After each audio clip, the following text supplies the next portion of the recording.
The 8 dynamics.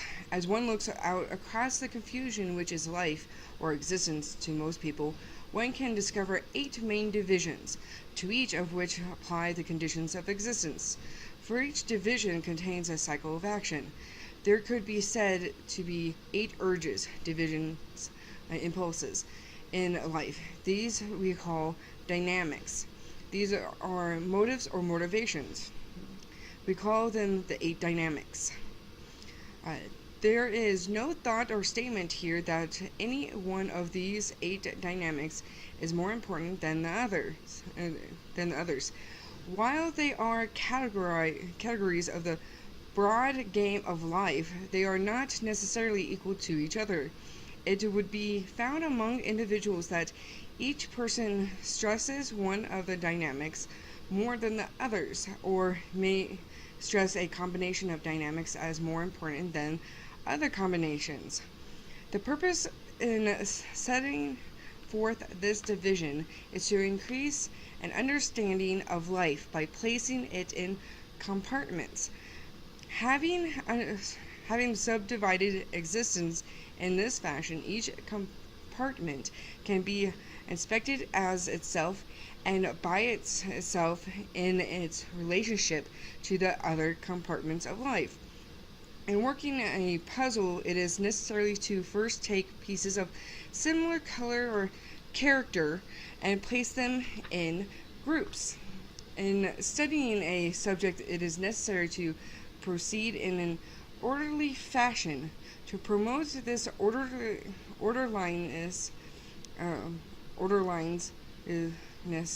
orderliness, it is necessary to assume for our purposes these arbitrary compartments of life. The first dynamic is the urge toward existence as oneself.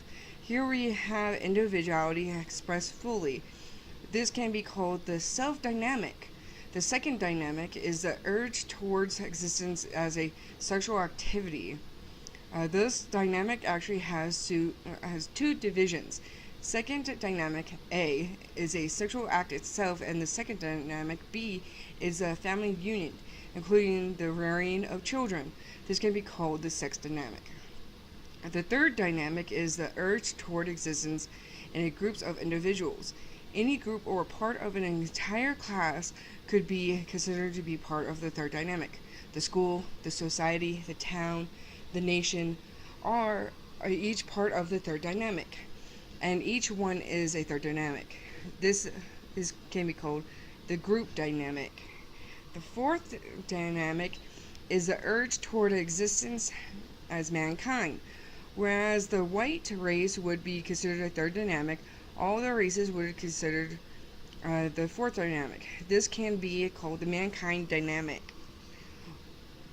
The fifth dynamic is the urge toward existence of the animal kingdom. This includes all living things, whether vegetable or animal, the fish in the sea, the beasts of the field or the forest, grass, trees, flowers, or anything directly and intimately motivated by life.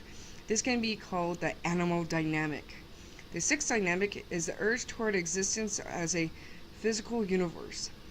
The physical universe is composed of matter and energy, space, and time.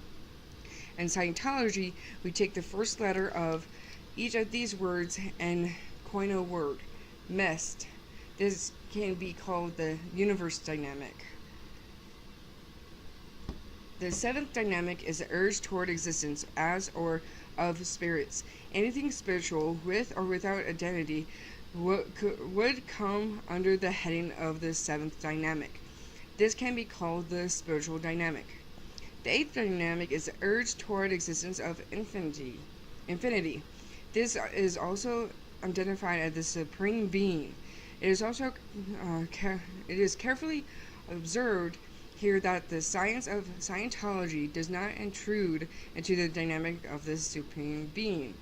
This is called the eighth dynamic because the symbol of infinity stood upright makes the numeral 8. This can be called infinity or God dynamic. Scientologists usually call these by numbers. The earlier science dynamics include dynamics 1 to 4. Scientology embraces dynamics 1 through 7 as known territory, scientifically demonstrated and classified. The difficulty of stating the exact definitions of the dynamics is entirely verbal. Originally, the dynamics read the urge toward survival as a blank. As the science developed, it became a part that survival was only an apparency and only one facet of existence. Both the cycle of action and 3 conditions of existence belonged in each dynamic. A further manifestation of these dynamics is that they could best be represented as a series of concrete circles, wherein the first dynamic would be the center and each new dynamic would be successfully a circle outside it. The idea of space adjoining enters into these dynamics. The basic characteristics of the individual includes his ability to expand into other dynamics. But when the 7th dynamic is reached, it is entirely one will only then discover true 8th dynamic. Okay. As an example of these dynamics, one discovers that a baby at birth is not perceptive beyond the first dynamic. But as the child grows and its interests extend, it can be seen to embrace other dynamics. As a further example of use, a person who is incapable of operating on the 3rd dynamic is incapable at once of being a part of a team, and so might be said to be incapable of a social existence. As a further comment upon the 8th dynamic, no one of these dynamics from 1 to 7 is more important than any other one of them.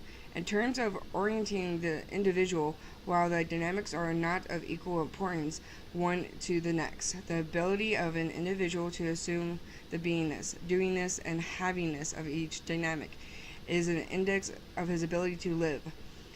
The 8 dynamics is used in Scientology communication and should be perfectly learned as part of the language of Scientology. The ability and shortcoming of individuals can be understood by viewing their participation in the various dynamics.